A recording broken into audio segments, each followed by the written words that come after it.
오늘 오전 성경 공부하고 또 예배드리고 식사하시고 또 남천도에 여전도에 모임하시고 또 저녁에 오후에 또 이렇게 모임 오신 분들 참 여러분들 귀하시고 훌륭하십니다. 그래서 하나님께서 귀하게 쓰시는 우리 목사님을 저희 교회에 보내주셨습니다. 목사님은 PGM 세계 전문인 선교회 실행 총무로 섬기고 계시는 안사무엘 목사님이십니다. 제가 잠깐 목양실에서 교제하고 나눴는데요. 목사님 그 러시아에서도 사셨고 또 미국에는 필라델피아에 아주 좋은 신학교 비블리컬이라는 신학교가 있는데 거기서 공부하시고 또 호성기 목사님 목회하시는 그 교회 이름이 뭐죠? 안디옥 교회. 안디옥 교회 호성기 목사님이 이번에 교회 협의회 부흥회도 오신답니다. 우리 저기 한인 장로교에서 연합 집회하는데 오신다고 들었습니다. 이 목사님도 알고 계시더라고요. 그래서 또 하나님의 뜻이 계신가 봅니다. 이렇게 미리 세례 요한으로 길을 예비하러 오신 것 같기도 하고 어쨌든 우리 교회 이제 저희 교회가 이제 선교에 관심을 갖고 또 하는 과정 중에 우리가 조금 이론적으로나 또 실제 선교가 어떻게 진행되고 있는지에 대해서 그런 것도 이 시대적인 흐름들에 대해서 우리가 좀 들을 수 있는 아주 좋은 기회를 갖게 되었습니다.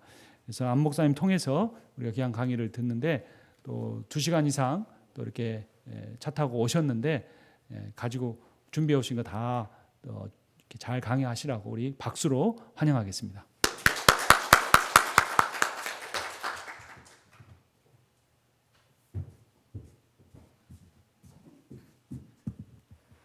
안녕하세요. 반갑습니다. 안사무엘 목사입니다.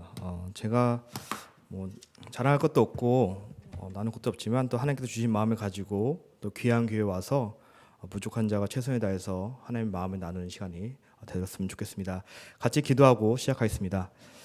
하나님 감사합니다. 모든 것이 주님의 계획 안에 있음을 다시 한번 고백합니다. 하나님께서 또 귀한 교회 주님께 사랑하여 주셔서 귀한 성도들 마음 가운데 하나님께 원하시는 것, 또 계획하시는 것이 이 시간에 나눠질 수 있는 귀한 시간 될 수 있도록 우리 마음 문을 열게 하여 주시옵소서. 많이 부족합니다. 모자랍니다. 그러나 주님께서 이 자리에 함께 하신다면 우리 안에 하나님을 사랑하는 마음으로 또 섬겨야 되는 열정으로 회복되어지는 귀한 시간 될 줄 믿사오니 하나님 부족한 자 인간의 모습은 감춰주셨고 온전히 주님의 모습만이 나타나는 귀한 시간 될 수 있도록 하나님이여 사랑하여 주시옵소서. 모든 것 주님께 올려드리며 예수님의 이름으로 기도하였습니다. 아멘. 반갑습니다. 안사무엘 목사랍니다. 좀 젊죠? 네, 이제 3학년 6반을 바라보고 있습니다. 잠깐 제 소개를 하자면요. 저는 하나님께서 어렸을 때부터 좀 선교지에 많이 살게 해주셨던 것 같아요. 어렸을 때 한 저가 2살 때에 부모님 따라 이란에 좀 살았습니다. 이란 혹시 들어보셨나요? 테헤란이라고. 예. 그때 살았을 때 그 전까지만 해도 피부가 우유빛과 같이 하였는데 어렸을 때 이란에 살아서 지금까지 까만 것 같습니다. 웃자고 말씀드린 거예요. 그런 다음에 이제 한국에 왔다가요. 다시 91년도에 소련에서 러시아가 됐어요. 그래서 92년도에 러시아에 가서 한 5년 정도 살고 다시 한국에 와서 제가 지금은 좀 멀쩡해 보이지만 그때는 좀 되게 많이 방황했습니다. 그래서 한국에서 좀 힘든 시간을 보내다가 또 하나님께 계획하셔서 다시 러시아에 가서 또 고등학교 졸업하고 그리고 모스크바 대학교를 졸업하고 미국에 오게 됐습니다. 지금 돌아보면 모든 게 하나님의 계획하신 것 같습니다. 그 당시에는 왜 하나님께서 나를 한 나라에 정착시키지 않으시고 여기저기 돌아다니게 하실까라고 고민해 봤는데 지금 돌아오면 하나님께서 보여주셨던 거예요. 복음이 없는 곳이 어떤 곳인지 우리 같이 예배하고 자유가 있는 나라와 그렇지 않은 나라 어떤지 하나님께서 미리 알려주셨던 것 같아요. 그래서 지금 보면 이렇게 PGM 세계 전문의 선교에 또 실행 총무로서 하나님께서 쓰시기 위해서 모든 것을 연단하시지 않았나 생각해 봅니다. 우리 앞에 옆에 계신 분들 이렇게 좀 인사하면 좋을 것 같아요. 참 환상적으로 생겼습니다. 다시 한번 인사할까요? 주님의 이름으로 사랑합니다. 제가 이렇게 하는 것은요. 아마 제가 알기로는 방금 전까지 이렇게 열심히 회의가 있었던 것 같아요. 그래서 조금이라도 피곤하지 않으시라고 제가 이렇게 계속해서 소통했으면 좋겠습니다. 선교의 제3물결 혹시 물결이랑 보면 어떤 마음이 드십니까? 좀 편하게 얘기하시면 될 것 같아요. 물결 하면 어떤 생각이 드세요? 안 보이세요? 물결. 시원하다. 아, 좋습니다. 시원하다. 또 고난. 아, 고난. 깊습니다. 혹시 여기 파도 타기 할 줄 아시는 분 계십니까? 파도 타기? 아, 위험. 저는 보시면 운동 되게 잘하게 생겼잖아요. 아닌가요? 저는 고등학교 때부터 헬스를 되게 오랫동안 했어요. 그리고 이제 복싱도 했는데 제가 다 잘하는데 하나 못하는 게 있어요. 뭐냐면 저는 수영을 못합니다. 아니요. 물속에만 들으면 좀 답답한데 파도 타기 하시는 분들을 보면 파도 타기를 하는 분들 자세히 보면요. 파도를 이렇게 타고 계세요. 절대 파도를 반대 방향으로 가고 있지 않는 걸 우리가 알 수 있습니다. 물결은요. 우리가 만든 것이 아니라 하나님께서 일으키신 것입니다. 그 물결을 탈 줄 알아야 하는 것입니다. 그리고 그 비전을 한 사람, 제가 모시고 있는 국제대표 호성현 목사님 통하여서 20년 전에, 정확히 말하면 21년 전에 우리에게 보여주신 것입니다. 옛날에 선지자는 뭐라고 했냐면요, 먼저 아는 사람이라고 했습니다. 선견자는 또 먼저 보는 사람이라고 사무엘상 9장 9절에 선지자, 선견자는 먼저 보는 사람이라고 얘기한 걸 우리는 잘 알고 있습니다. 그렇기에 한 사람을 통해서 하나님께 이 시대가 어떤 시대인지 좀 보여주셨던 것 같아요. 그게 지금 많은 분들 계시지만 호성현 목사님 통하여서 우리에게 지금 어떤 시대에 살고 있는지 보여주셨던 것 같습니다. 이 성계의 제사물결에 대해서 다시 얘기를 하지만 우리 우선 잠깐 영상 하나 좀 봤으면 좋겠습니다. 이게 소리가 나올지 모르겠네요.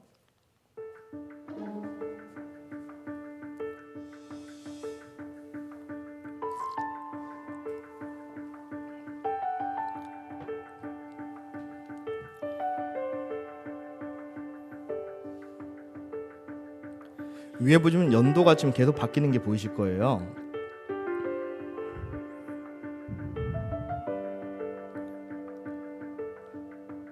녹색이 점점 없어지고 있고, 이게 무엇을 보여주고 있냐면요, 세상이 이렇게 빠르게 변하고 있다는 것을 보여주고 있습니다.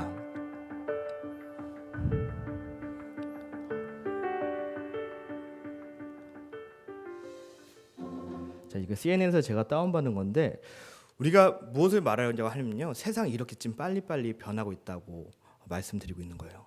제가 어렸을 때 이란에 살아서 이란 근처에 두바이라는 나라가 있습니다. UAE라고 하죠. 7개 연합된 나라가 있는데 그때의 두바이와 지금의 두바이는 상상도 못할 정도로 많이 바뀌어 있어요. 세상이 이렇게 빨리 변하는데 우리는 그 빨리 변하는데 어떻게 하고 있는지 한 번쯤 알았으면 좋겠습니다. 이 시대를 분별하라. 우리 함께 말씀 읽기 원합니다. 아침에 하늘이 붉고 흐리면 오늘은 날이 굳겠다 하나니 너희가 날씨는 분별할 줄 알면서 시대의 표적은 분별할 수 없느냐. 예수님께서 제자들에게 왜 이런 말씀을 하셨을까요? 그것은 우리가 날씨는 아는데 너네들이 사는, 지금 우리가 사는 어떤 시대인지 모른다는 것을 꾸짖고 있는 것입니다. 여러분들은 지금 우리가 사는 시대가 어떤 시대인지 지금 알고 계십니까? 오늘은요, 제가 우리가 살고 있는 시대가 어떤 시대고 그 가운데 우리가 어떻게 살아가야 되는지 그것을 좀 나누기 원합니다.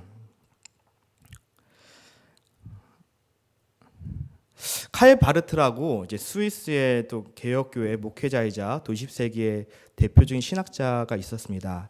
신학생들은 많이 들었는데 그분이 했던 말씀 중에 이런 말이 있습니다. 한 손에는 성경을, 또 다른 한 손에는 신문을 들라. 무슨 말인가 하면요, 그리스도인들은 신앙과 사회를 균형 있게 바라봐야 된다는 것을 가르치고 있는 것입니다. 한 번씩 들어보셨죠? 아니. 하나님의 뜻을 분명히 알고 또 세상이 어떤지 우리는 분명히 알아야 된다고 이제 칼 바르트가 말하고 있습니다. 그리고 우리가 잘 아는 빌리그램 목사님은요, 성경을 한 손에 그리고 조간신문을 한 손에 놓고 비교해 보라라고 말씀하셨습니다. 그 이유는요, 하나님이 살아 계신 것을 우리가 신문을 통해서 또 말씀을 통해서 알 수 있다는 것을 말하고 있는 것입니다. 근데 이제 이 말이 이렇게 변했습니다. 어떻게 변했냐면요, 한 손에는 성경을, 다른 한 손에는 스마트폰을 들라라고 반하고 있습니다. 여러분 혹시 다들 스마트폰 가지고 계십니까? 네. 혹시 스마트폰 없으면 좀 불안하지 않으세요? 그렇죠. 옛날에는 이제 우리 신문을 통해서 어떻게 일어나는지 볼 수 있는데 요새는 스마트폰을 통해서 이제 웬만한 뉴스를 그때그때 다 알 수 있는 시대가 살고 있습니다. 그런 시대가 우리가 살아가고 있는 거예요. 또 시대가 어떻게 급변하고 있는지 같이 좀 보기 원합니다.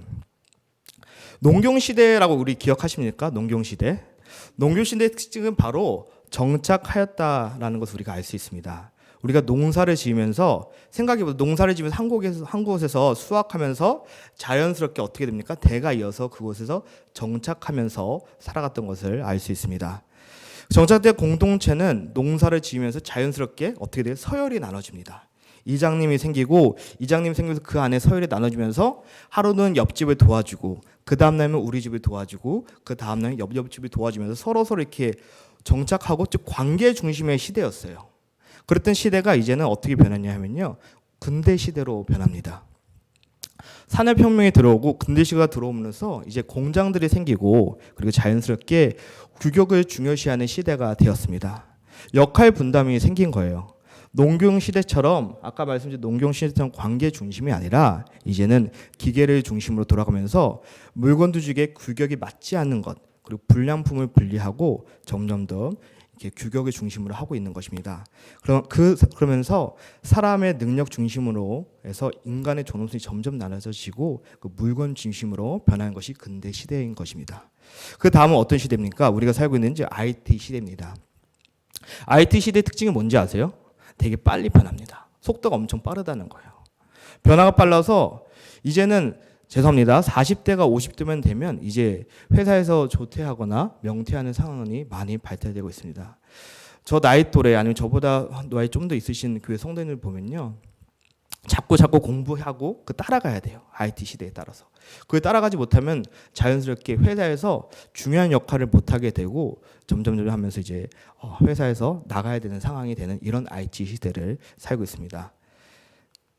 21세기의 특징 짓는 7가지 단어를 우리 삼성 경제연구소에서 이렇게 정리했습니다. 정보의 시대, 지식의 시대, 공유의 시대, 부드러움이 강함을 이기는 시대, 그 모험의 시대, 작은 것이 큰 것을 이기는 시대, 그리고 기본의 시대. 이것이 21세기의 특징을 가져가는 7가지 단어라고 우리 삼성 경제연구소에서 정했습니다. 자, 그러면 이것도 세계화라는 말 혹시 들어보셨습니까? 세계화. 세계화가 어떤 의미가 있어요? 세계화가? 세계화. 하나의 지역. 무슨 상호 연결 및 상호 의존.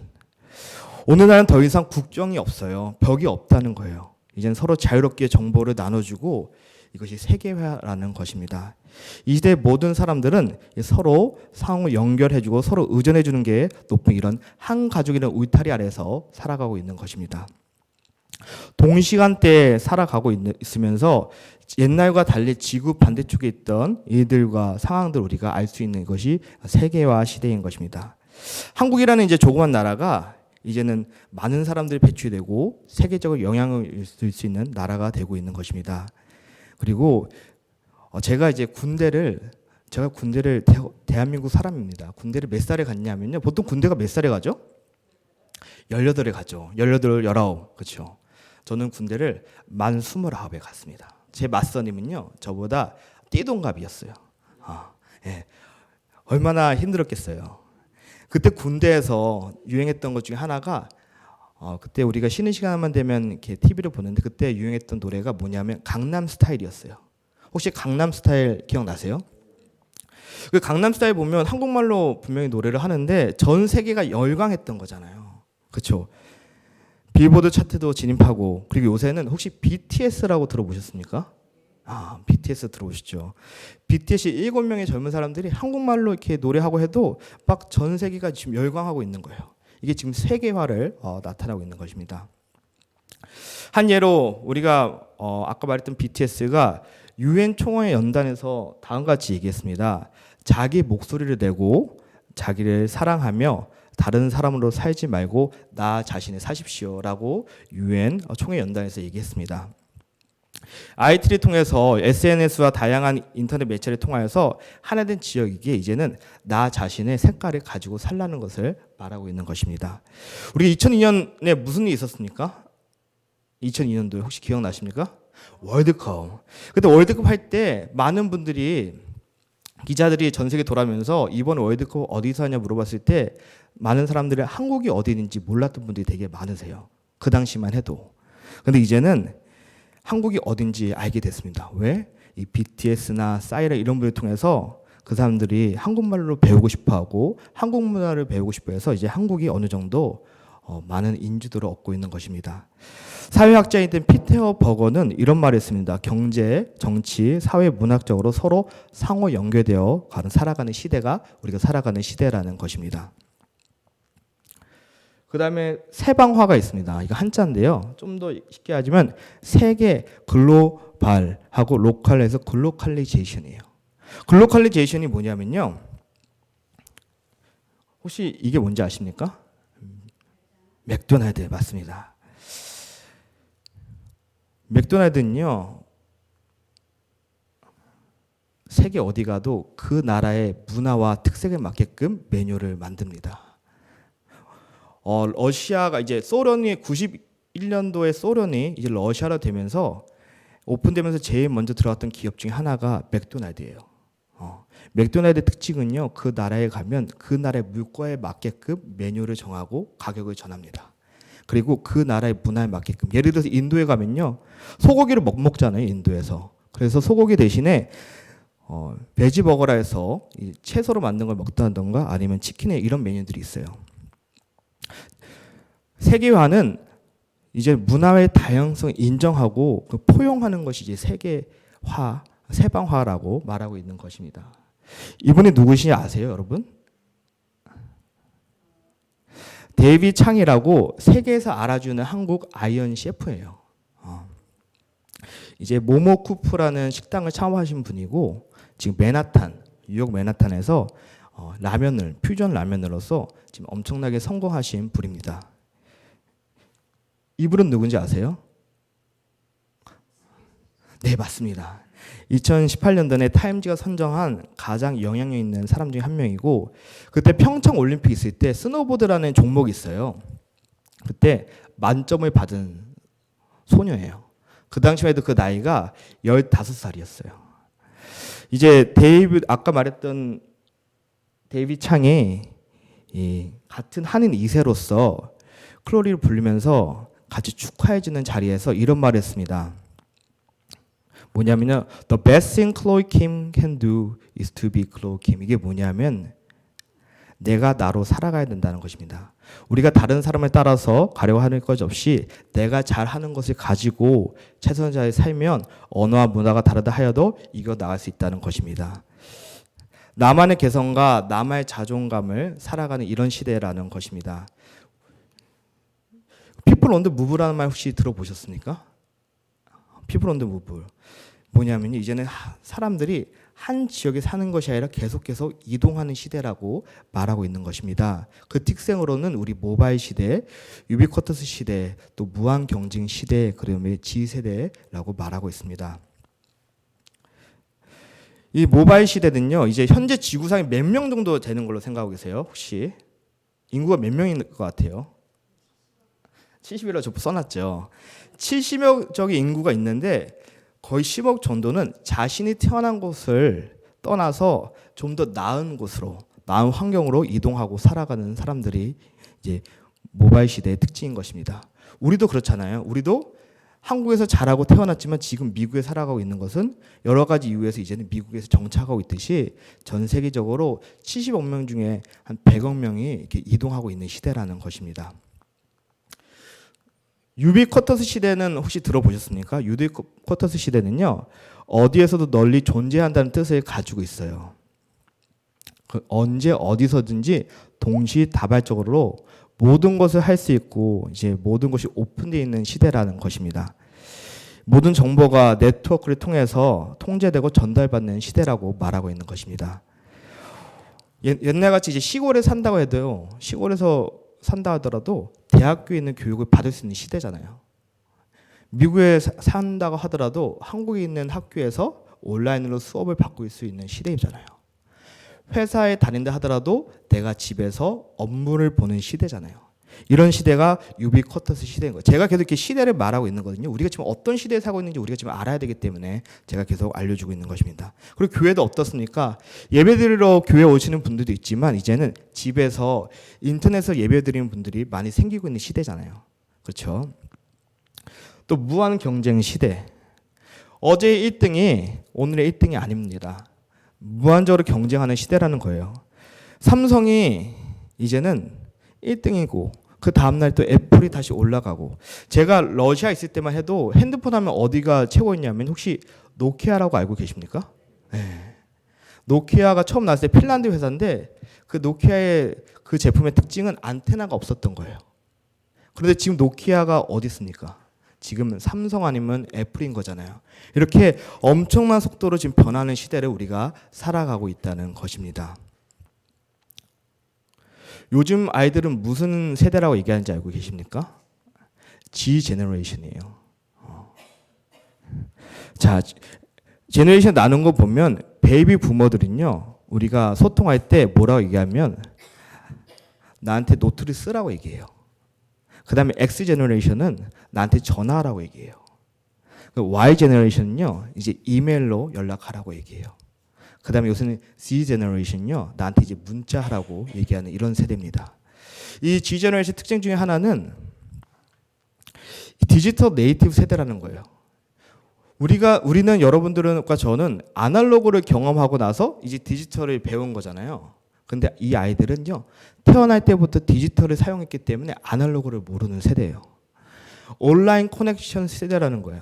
얘들은 온라인에 커넥되지 않으면 살 수 없는 시대인 거예요. 혹시 여러분들 자녀가 있으시면 자녀들은 어디에 빠져 있어요? 온라인에 빠져 있잖아요. 한 번은 이런 일이 있습니다. 어느 성도님이 부모님이 집에 계신데 자녀가 집에 왔는데 엄마한테 인사를 안 하고 방에 들어가더래요. 괘씸하잖아요. 그렇죠? 근데 방에 들어갔는데 컴퓨터에 끼더니 이제 SNS로 엄마한테 연락하더래요. 엄마 나 집에 왔어. 제가 중고등부 사역했을 때 아이들이 온라인상에서 소통을 잘하는데 이게 저희가 모여서 자 서로 좀 얘기하고 나누자 하면 어떤 형상이 나타나냐면요, 서로 눈을 못 마주쳐요. 그리고 핸드폰을 꺼내서 여러분 잘 아시는 카카오톡으로 서로 연락해요. 너 뭐 먹을래? 나 뭐 하고 싶어? 이게 좀 요새 심각하다고 해요. 그래서 이거에 지금 치료하는, 우리가 사람의 눈을 보고서 대화하는 것을 치료하는 이런 것도 많이 필요하다고 합니다. 그렇게 온라인 시대라고 합니다. 8초 집중 세대예요. 요새 아이들은 집중하는 그 시간이 몇 초냐 하면 8초예요. 8초.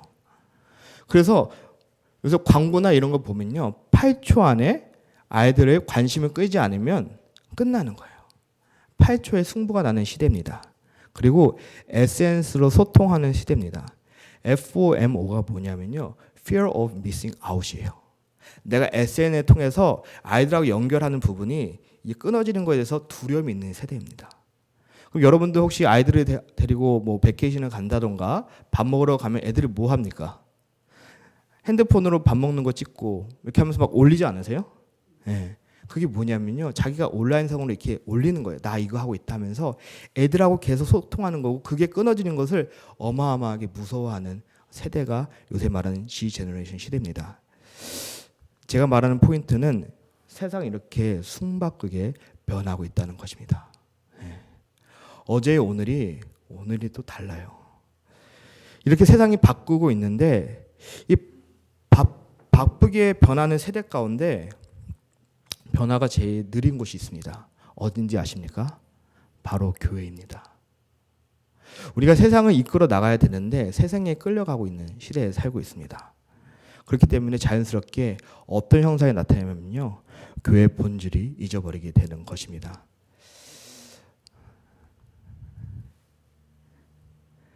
이제 이런 형상들이 나타나고 있어요. 반기독권 세력이 확장되고 이런 형상들이 나타나면서 교회와 선교가 변해야 된다는 건데, 좀 더 쉽게 말씀드리자면 이 반기독교 세력들이 점점 확장되고 있다는 것입니다.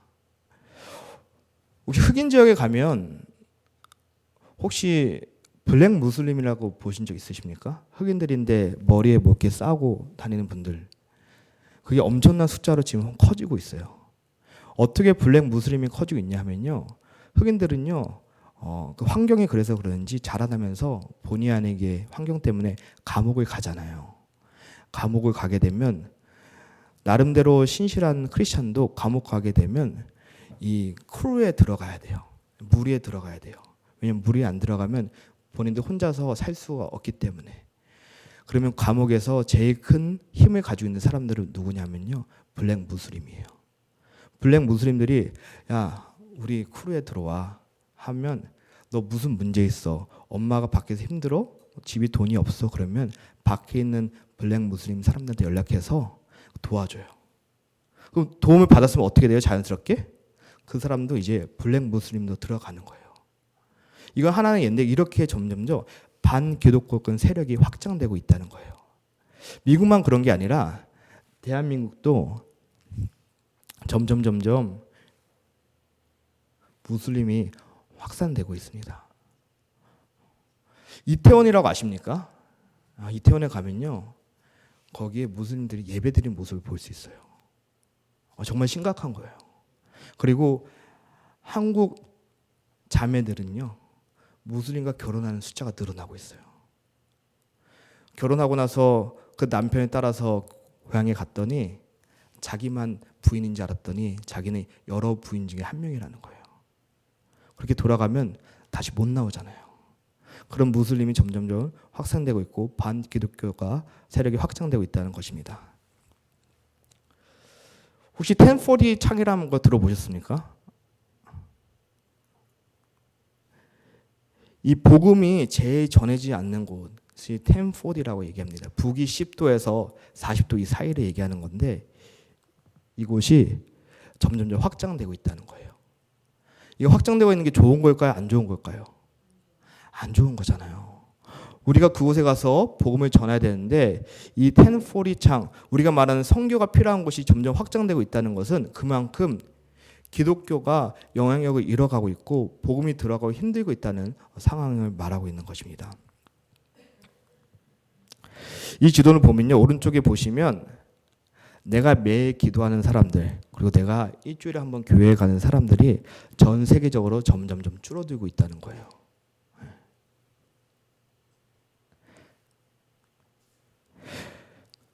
옛날에 기독교였던 나라들이 이제는 유럽과 북미들이 세속화되고 있는 시대를 살아가고 있습니다. 영상 하나를 볼게요. 유럽의 기독교가 쇠퇴하고 있다는 말은 어제 오늘의 이야기가 아닙니다. 실제로 지난 15년 동안 영국의 기독교 인구는 절반이나 줄어들었다고 하는데요. 영국 교회는 이런 현상의 원인을 성경의 권위가 상실했기 때문이라고 말합니다. 김영환 통신원입니다. 영국 런던 선교회 소속으로 1886년 우리에게 성경책 한 권을 전해주고 순교한 토마스 선교사.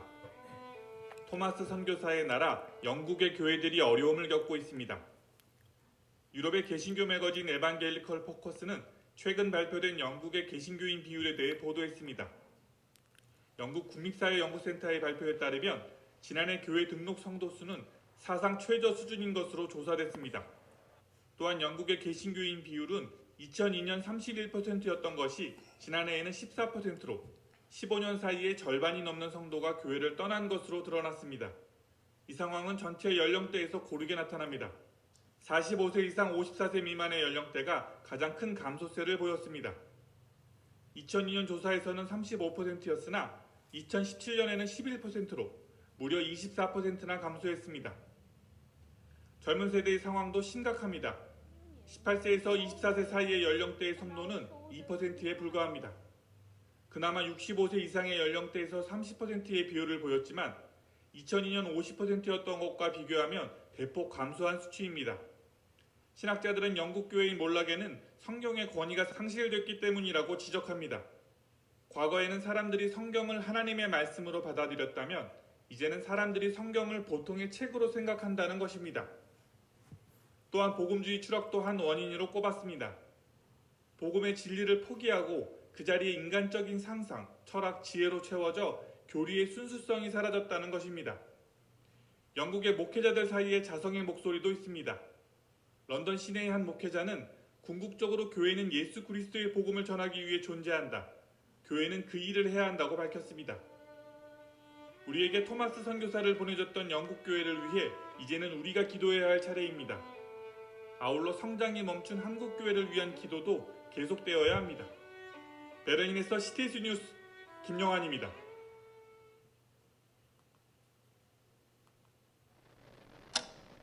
자, 어떠십니까? 저희 PGM 선교사님 중에서 제가 PGM 세계 전문의 선교회 있는데 거기 선교사님 중에 한 분이 웨일즈에서 선교를 하고 계세요. 처음에 영국에 선교사로 가겠다 했을 때 이런 말을 들었대요. 무슨 영국에 선교 가냐? 영국가 기독교 국가 아니냐? 근데 막상 웨일즈에 가보니까요. 그 섬기신 교회에서 30분 되는 안 되는 거리가 하노버 처치라 해서 옛날 토마스 선교사님, 저에게 복음을 들고 오신 토마스 선교사님을 보냈던 그 교회가 있는데 그 영국이 웨일즈가 많은 교회가 문을 닫고 있습니다. 뉴스로 보시면 알겠지만요. 그곳에서 이 교회당이 술집으로 팔려요.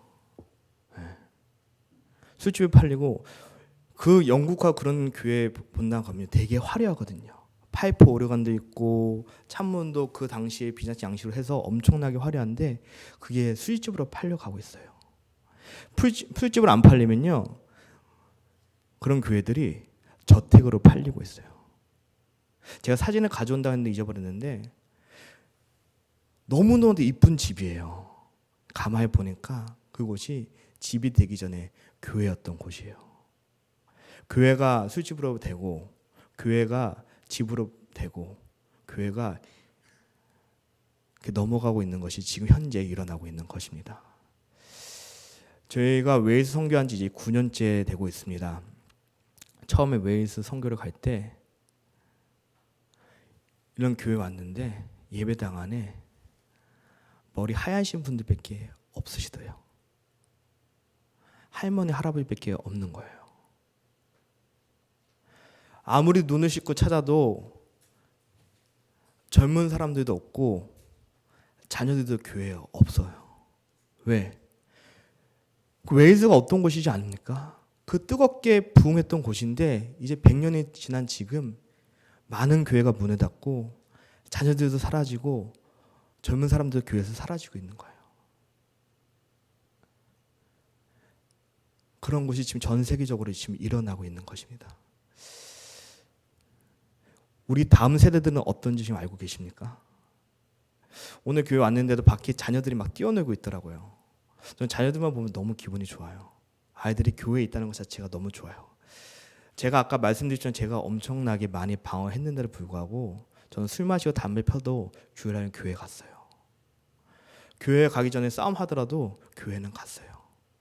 그냥 교회에서는 제가 왠지 왜 갔는지 모르지만 주일날은 한 번도 안 빠졌던 것 같아요. 근데 요새 다음 세대들이 교회에서 많이 없어지고 있는 것입니다. 영상을 하나 더 보여드릴게요.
不要让我们迷失 อย่าปล่อยให้หนูหลุดมือไปนะคะ You're losing us. Нам поможете? आप हमें खो रहे हो You're losing us.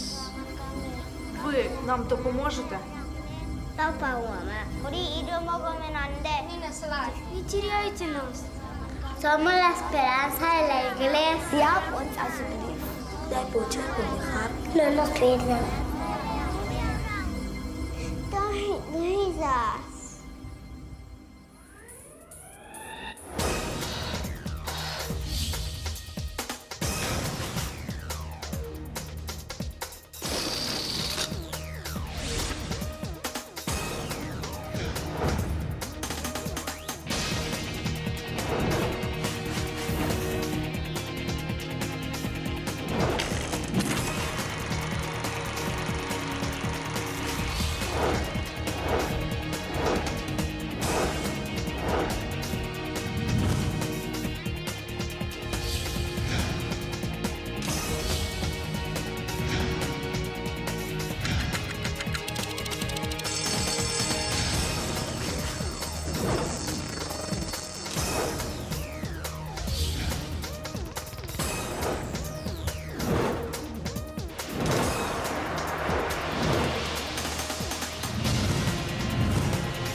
여기까지 하도록 하겠습니다. 이게 뭐냐면요, 지금 이런 시대라는 거예요. 여러분, 세상이 얼마나 빠르게 변하는지 아십니까? 2014년부터 아이들 핸드폰으로 인터넷에서 구글에서 포르노를 치면요, 나이 이런 거 확인 안 하고 바로 볼 수 있어요. 그리고 2016년부터는 핸드폰에서 이제 개인 존중이라는 프라이버시를 하면서 자기들이 검색한 것을 공유 안 하는 게 생겼어요. 무슨 말이냐면 부모님들은 아이들이 어떤 인터넷 세상이 있는지 확인할 수 없는 세대라는 거예요. 다른 말로 하면요, 죄악이 이렇게 들끓고 있는 세대라는 것입니다. 우리만 주님을 잘 믿고 예배 잘하는 것이 아니라 우리가 다음 세대에게 무엇을 가르쳐줘야 되겠습니까? 믿음의 유산을 가르쳐줘야 되는 건데, 그것은 우리가 이렇게 가만히 있다고 할 수 있는 것이 아닙니다. 전도는 무엇입니까? 같은 문화, 언어권에게 복음을 전한다 하면 선교는 언어와 문화를 뛰어넘어서 전하는 것입니다. 이것을 알기에 랄프 윈터라는 위대한 선교학자는 이제는 변해야 된다고, 패러다임이 변해야 된다고 얘기한 것입니다.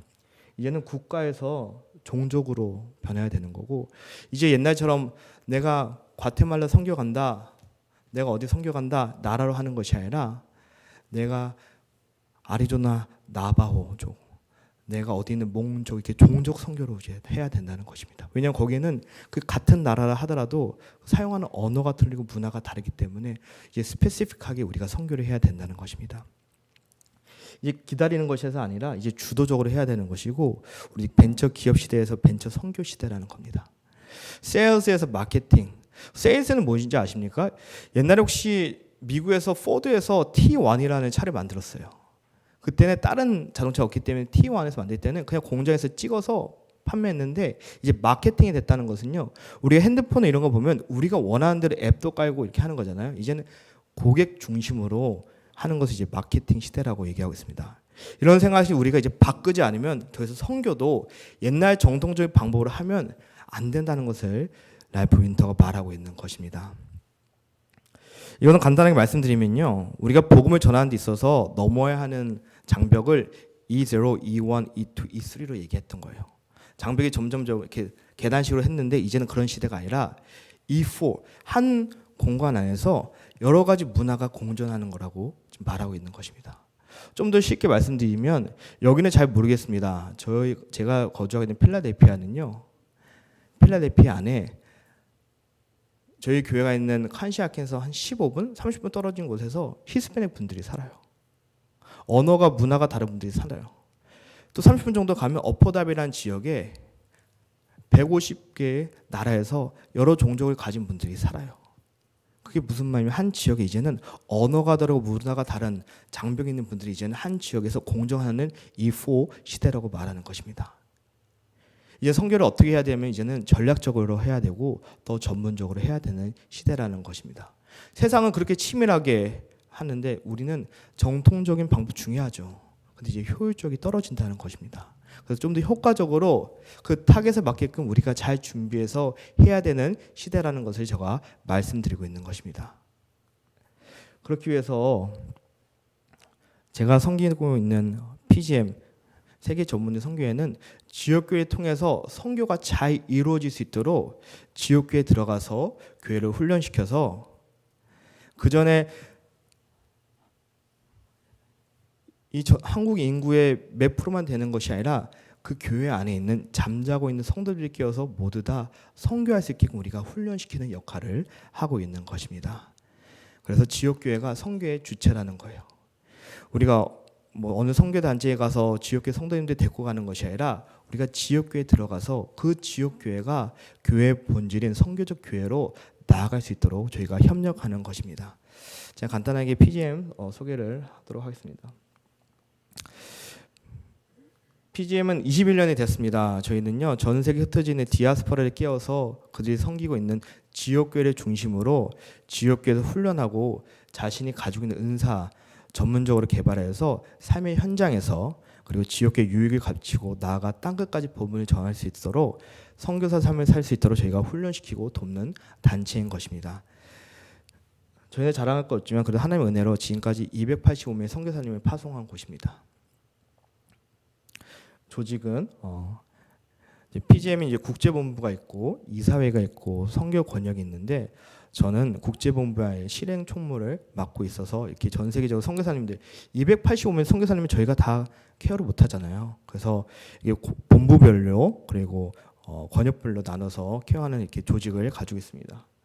저희만 하는 것이 아니라 저희는 회원교회 또 정체이사람들 협력하여서 같이 귀한 이 사역을 하고 있습니다.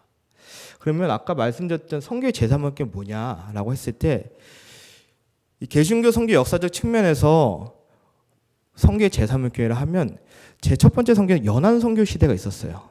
혹시 연안 선교 시대라면 평신도였던 윌리엄 캐리, 구두 수선자였던 윌리엄 캐리가 배를 타고 선교를 했던 그런 시대입니다. 배를 타고 선교를 했기 때문에 어떠한 단점이 있을까요? 배를 타면 어디에 정박을 해야 됩니까? 해안에 정박을 하잖아요. 처음에 선교를 시작할 때 해안에 정박을 하기 때문에 선교의 깊이가 있었을까요? 없었을까요? 없었겠죠. 왜냐 아무도 가지 않는 걸 가서 선교를 하는데 깊이가 얼마나 있었겠습니까? 그래서 윌리엄 캐리 선교 시대는 그 해안에 정박해서 그곳에서 그냥 원주민들에게 복음을 전하는 그런 시대였어요. 그 다음에 우리가 잘 아는 허드슨 테일러가 이제 내지 선교를 시작하면서 이제 좀 더 깊숙이 선교하는 시대가 되었습니다. 그때 10만 명의 선교사가 헌신이 배출되었고 또 지성인들이 선교했던 그런 시대였습니다.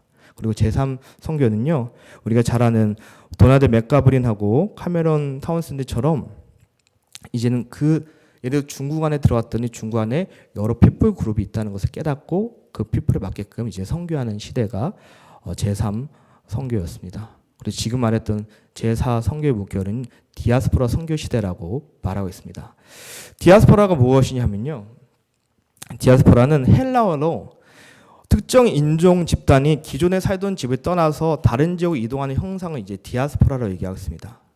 그래서 이제는 자기 본국을 떠나서 타국에 가서 우리가 하나님의 인도하심 따라 살아가는 사람, 디아스포라, 원래 유대인들이 썼던 말인데 요새는 많이 사용하고 있습니다. 디아스포라는 요새 나온 것이 아니라 성경에서부터 많이 나오고 있습니다. 우리 구약에 보면 아담과 하와, 또 노아의 세 아들, 그 다음에 아브라함과 요셉과 모세들이 하나님께서 흩어지셨어요. 흩게 하셨어요. 왜 흩게 했냐면 그 흩어짐을 통해서 그 사람들이 하나님의 복음을 전하려고 하나님께서 흩어지셨던 거예요. 그리고 신약에서는 스데반의 핍박으로 통해서 복음이 예루살렘에서 사마리아와 또 안디옥까지 복음을 전할 수 있도록 하나님께서 이게 흩으신 거예요. 디아스포라 하면 하나님의 선교 수단인 것입니다.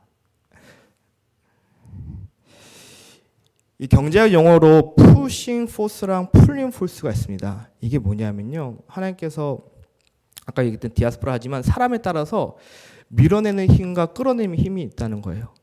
가난과 내정과 사업과 교육과 이런 필요에 따라서 우리가 밀어내므로써 그들이 좀 더 풍요로운 곳, 그 다음에 여유 있는 곳에서 살아가기 원하는 사람들의 마음이 있다는 거예요.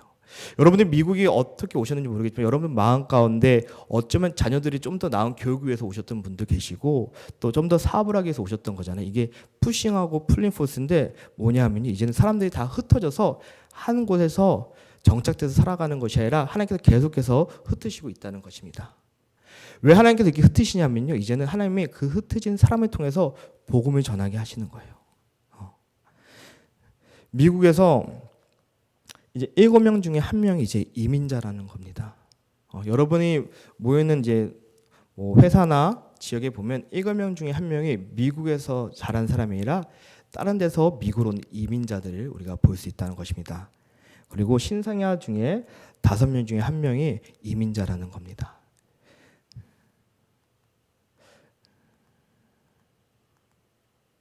그래서 이런 시대 가운데 우리가 이 핵심 가치를 가지고 선교를 하고 있습니다. 이것이 뭐냐면요, 이 시대에 어떻게 하나님의 복음을 또 선교하는 데 있어서 우리가 사용할 수 있을까 했을 때 사도행전에 나와 있던 대로 우리가 성령 충만해지고 그리고 사도행전에서 우리 흩어진 우리 같은 사람을 통해서 복음을 전하는 것이고, 그리고 복음을 전환됐을 때 어디 멀리 가서 복음을 전하는 것이 아니라 가정이 선교지라서 자녀들에게 먼저 복음을 전하고 그리고 내 지역에 있는 사람들에게 복음을 전하고 내가 가지고 있는 은사를 가지고 섬기는 거고, 그 다음에 지역교회 통해서 섬기는 거고, 그 다음에 교회가 없는 곳에 교회를 세우고, 그 다음에 땅끝까지 선교하는 것이 이제 사도행전에 나와 있는 모든 것대로 우리 PGM이 추구하는 지금 선교라고 말씀드리고 있는 것입니다. 좀 더 쉽게 말씀드리면요, 예수님께서 이 땅에 오셨을 때 우리에게 했던 첫 번째 말씀이 무엇인지 아십니까? 먼저 회개하라고 하셨습니다. 그렇죠? 그리고 예수님이 올라가시면서 우리에게 했던 말이 땅끝까지 이르러 복음을 전하라고 했습니다. 근데 사도행전을 보면요, 그 사람들이 땅끝까지 이르러 복음을 전하기 전에 먼저 어떤 일이 일었습니까? 오순절 다락방에서 성령 충만함을 경험하고 나서 베드로가 복음을 전했고 나갔던 것처럼 우리는 먼저 성령 충만한 삶을 살아야 되는 것입니다. 성령 충만한 삶을 살기 위해서는 어떻게 합니까? 말씀과 기도로 우리가 성령 충만해져야 되는 것입니다. 우리가 주님의 증인으로서 성령 충만하지 않는데 어떻게 밖에 나가서 누군가에게 선교를 하겠습니까? 누군가의 복음을 전하기 위해서는 나의 체험에 있어야 되는 거고 나의 경험이 있는 것인데 그것이 말씀과 기도로 거룩해진다 하나님의 말씀처럼 우리는 성령 충만한 삶을 먼저 살아야 되는 것입니다. 그런 삶을 살아가는 저와 여러분이 되었으면 좋겠습니다. 아멘. 그래서 선교를 하는 것도 중요하죠. 너무 중요한데 그 전에 내가 교회 안에서 담임 목사님 지도하에 얼마나 말씀을 순종하며 기도의 자리에 나가서 성령 충만한 삶을 살아가느냐가 첫 번째 단추라는 거예요. 그렇게 하고 나면 하나님께서 우리를 흩으셔서 내가 있는 곳에서 복음을 전하는 디아스포라 중심 선교를 할 수 있게 하시는 것입니다. 그리고 내가 있는 곳이 Here and Now, 그곳이 선교지라는 것입니다. 여러분, 선교지가 멀리 있는 게 아니고요. 여러분 혹시 사업장에서 주님 모르는 사람들과 같이 부대끼고 있잖아요. 여러분 집에서 자녀들하고 같이 먹고 자고 하고 있잖아요. 그들이 주님을 믿지 않는다면 그곳이 선교지라는 것입니다. 회사에서 같이 일하는 분들이 주님을 믿지 않는데 그분들 제껴놓고 멀리 가는 것도 중요하죠. 근데 하나님께서 나에게 맡겨주신 그 영혼들에게 복음을 전하는 그곳이 우리에게 주신 선교지라는 것입니다. 여러분, 내일부터 직장에 나가셔서 또 세상에 나가셔서 내가 선교 가서만 복음을 전하는 것이 아니라 여러분 함께 일하는 코워커들에게 복음을 전하는 그 선교사의 삶을 살아가는 저와 여러분이 되었으면 좋겠습니다. 아멘. 우리에게는 다 하나님께서 주신 은사가 있어요. 은사를 어떻게 사용하느냐에 따라서 틀린데 하나님께서 주신 은사를 가지고 우리는 복음을 전하는 데 사용하는 것입니다. 한 3주 전인가요? 저희 PGM에서 탁구 대회를 했습니다. 여러분 혹시 탁구 좋아하십니까? 탁구 안 좋아하세요? 좋아하십니까?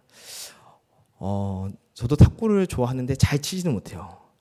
이상하게 어르신들은 탁구를 너무 잘 치시더라고요. 근데 탁구를 치는 것에 끝나는 것이 아니라 우리가 탁구 대회를 해서 뉴저지와 필라델피아와 델라웨어와 메릴랜드에서 모든 분들이 초대해서 같이 탁구를 합니다. 근데 탁구를 치는 것이 끝나는 것이 그 안에 복음이 들어가는 것입니다. 왜? 말과 혀로만 사랑하지 말고 행함과 진실함으로 사랑하는 주님의 말씀처럼 우리가 탁구 치면서 우리 안에 계신 하나님의 사랑이 아직 주님을 모르는 사람에게 전해진다면 그게 우리에게 가지고 있는 은사를 통해서 하나님의 복음을 전하는 것이 아닌가 생각됩니다. 그 탁구가 될 수가 있고요.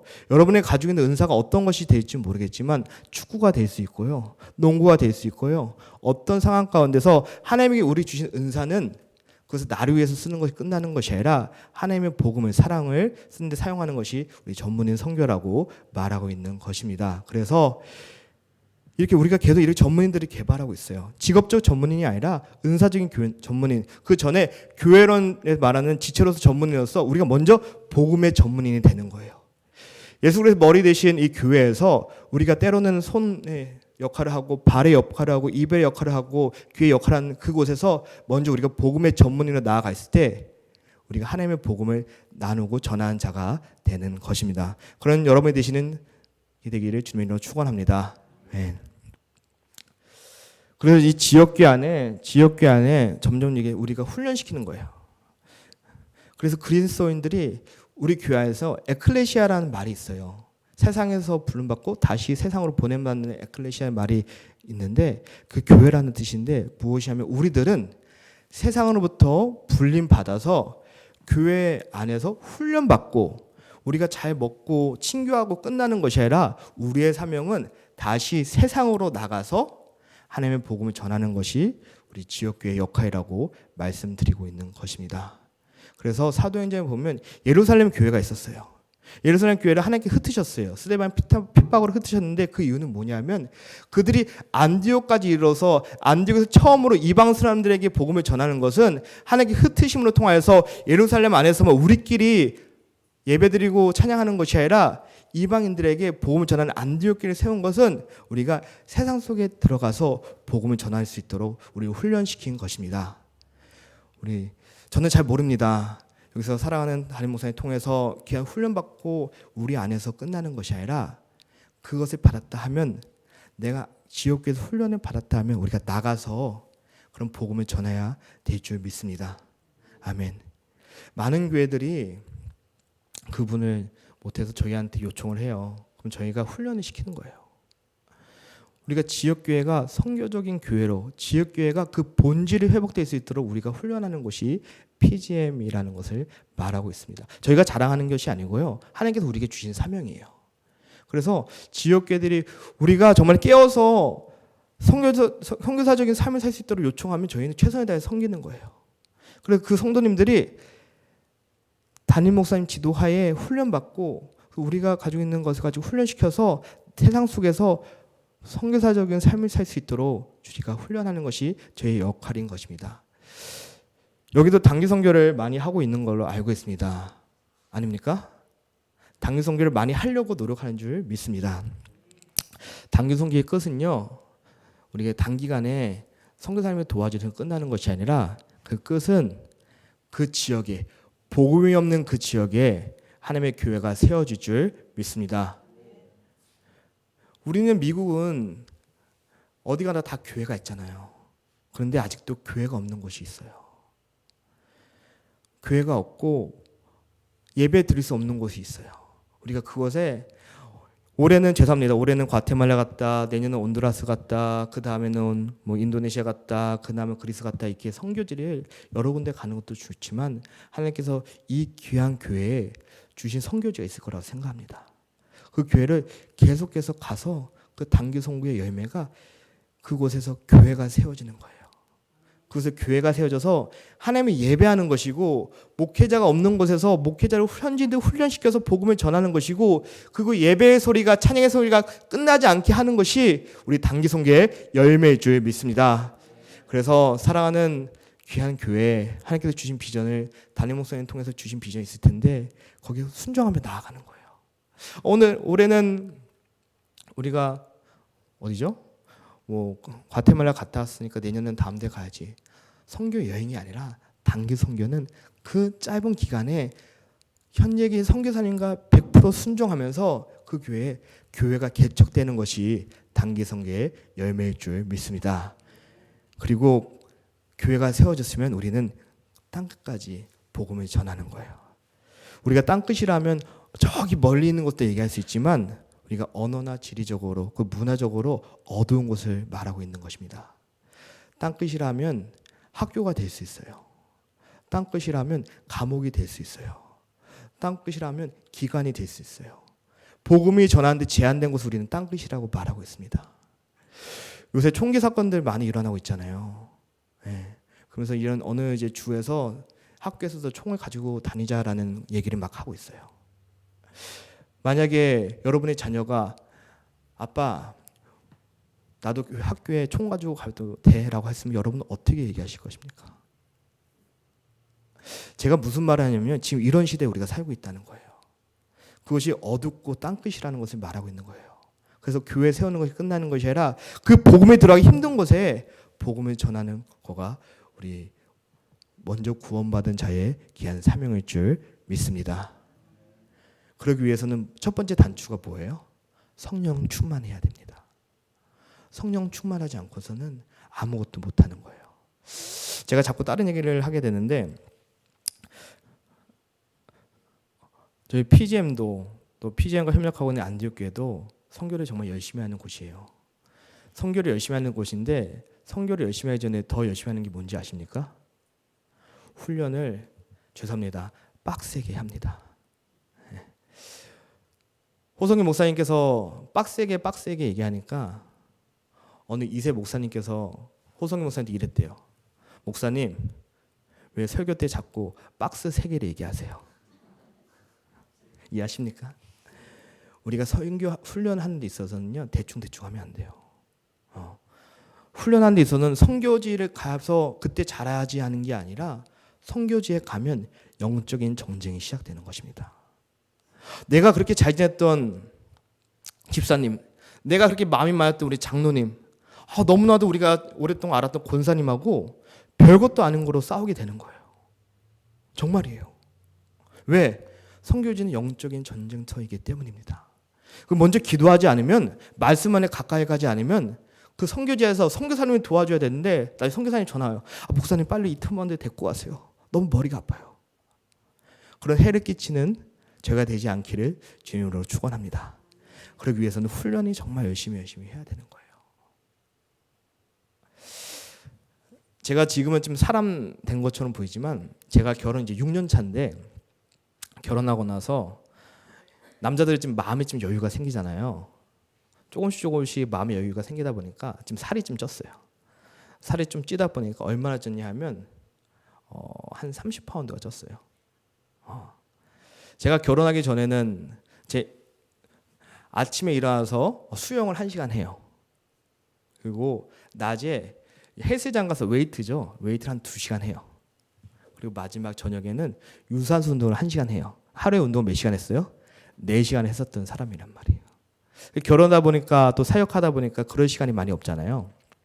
그러니까 조금씩 느슨하다 보니까 어느 순간에 30파운드가 찐 거예요.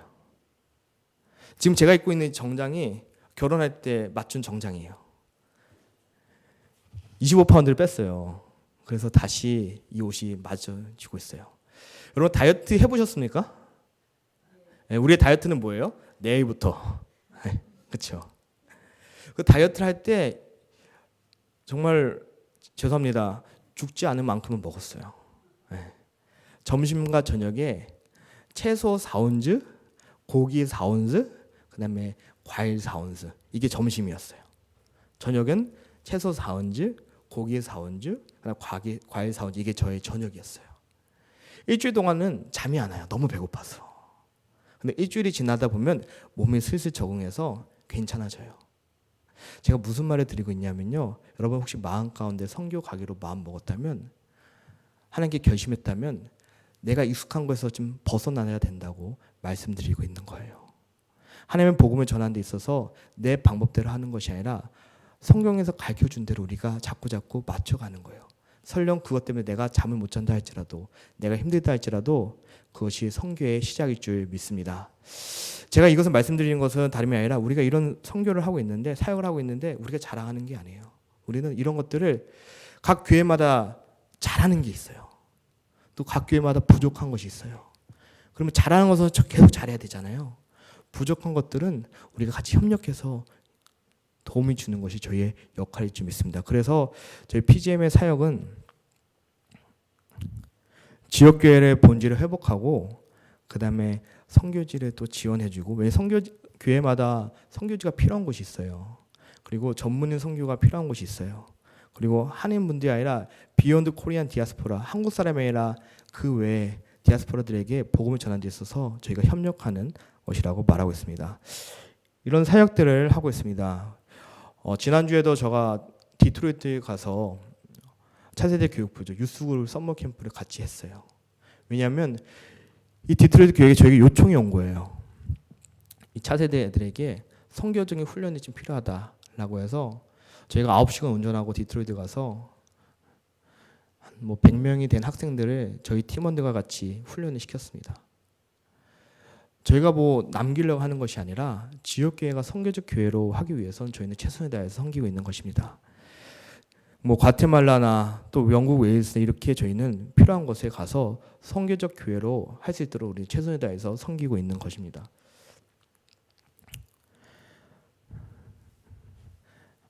어른들만 대상으로 하는 것이 아니라 지하교회에 있는 현지인들에게, 또 중남미에 있는 현지 목사님들에게, 또 자녀들에게 우리가 선교적으로 훈련시킬 수 있는 역할을 제가 감당하고 있습니다. 아까 말씀드렸듯이 배구로, 아니면 탁구로, 그리고 의료 선교로 이렇게 해서 우리가 전문인으로서 복음의 전문이 되자고 훈련을 시키고 있습니다. 그리고 때에 따라서 선교지를 지원하는 이런 역할을 감당하고 있습니다. 아까 처음에 시작할 때 이런 말씀드렸습니다. 선교의 제3물결은 뭐냐면, 하나님께서 이 시대에 한 분을 통해서 보여주신 것을 우리만 아는 것이 아니라 같이 나눔으로써 우리가 어떤 시대에 살고 있는지, 그리고 어떤 삶을 가지고 선교를 해야 되는지 나눴던 부분입니다. 여러분 혹시 책을 보시면 첫 장에 뭐가 있습니까? 목차가 있잖아요. 오늘은 좀 그런 자리예요. 그래서 좀 재미가 없을 수도 있어요. 아주 중요한 것은 우리가 지금 이런 시대에 살고 있다는 것을 알지 못하면 우리가 어떻게 선교해야 되는지 단추가 연결이 안 되는 거예요. 그래서 이 짧은 시간에 제가 여러분에게 나눴던 것은 우리가 이런 시대에 살고 있습니다. 이런 시대에 살고 있기 때문에 우리가 깨어서 이런 시대에 살고 있기 때문에 하나님께서 우리에게 원하시는 선교가 어떤 것인지 알고 잘 준비하고 훈련돼서 선교를 해야 된다는 것입니다. 선교를 하게 되면 교회에 귀한 헌금으로 사역하는 거잖아요. 그러면 하나님께서 교회에게 주신 귀한 헌금, 성도님을 통해서 주신 귀한 헌금이 효율적으로 효과적으로 사용하려면 우리가 먼저 잘 훈련되어진다는 것을 말씀드리고 있는 것입니다. 그것에 우리가 동참하는 것이 저희 PGM 세계 전문인 선교의 모토인 것입니다. 그래서 짧은 시간 나눴습니다. 여러분에게 얼마나 도움이 될지는 모르겠지만 너무 아쉬운 게 많이 있어요. 하지만 제가 여러분에게 드리고 싶은 말씀은, 우리 선교는 특정 사람이 하는 것이 아니라 교회가 여유 있는 곳에서 하는 것이 아니라 우리가 구원받은 자라면 예수 그리스도의 증인이라 하면 나가서 하나님의 복음을 전하는 것이 언어와 문화가 다른 곳에 전하는 것이 선교일 줄 믿습니다. 그런 삶을 주님의 말씀을 순종하며 살아가는 저와 여러분이 되었으면 좋겠습니다. 아멘. 지금 아까 주보 보니까 선교 지금 모집 중인 걸로 알고 있습니다. 예. 선교는 젊은 사람이 가야지. 선교는 여유 있는 사람이 가야지. 그런 편견을 버려보시고 하나님께서 여러분을 부르셨다면 그 말씀에 순종함으로써 선교에 동참하시길 바랍니다. 그래서 누구 찔러서 유집사가 가, 김집사가 가, 뭐 이렇게 하는 것이 아니라 우리가 모두 선교에 동참하길 바랍니다. 그래서 선교에 하기 전에 먼저 아까 뭐라고 말씀드렸어요? 성령 충만해야 될 줄 믿습니다. 아멘. 자, 이 시간에 좀 같이 기도하기 원합니다. 우리가 함께 기도하기 원하는 하나님께서 이 시간에 함께 기도하는 하나님, 우리가 이론적인 것은 들었습니다. 아버지, 머리만 채워지는 것이 아니라 우리 가슴이 뜨거워지는 시간이 되게 하여 주시옵소서. 하나님께서 나를 사랑하셨고 나를 주님의 자녀로 삼아주셨다면 내가 거기서 만족하는 것이 아니라 내 주위에 하나님 모르는 사람이 있습니까? 내 주위에 아직 하나님이 영접하지 않은 사람이 있습니까? 내가 일하는 곳에 하나님을 모르는 사람이 있습니까? 그들에게 하나님의 복음을 전하는 자로서 사용하여 주시옵소서. 그래서 내가 부끄러워하는 것이 아니라 주님의 복음을 전하는 데 있어서 내가 최선을 다하는 주님의 도구로 사용하여 주시옵소서. 또 선교를 준비하는 가운데 있습니다. 하나님, 선교는 여유 있는 사람이 가는 것이 아니라 준비된 사람이 가는 것이 아니라 하나님의 말씀에 순종한 사람이 가게 도와여 주시옵소서. 그런 마음을 나에게 주시옵소서. 이거 놓고 우리가 주여 한번 부르시고 같이 기도하기 원합니다.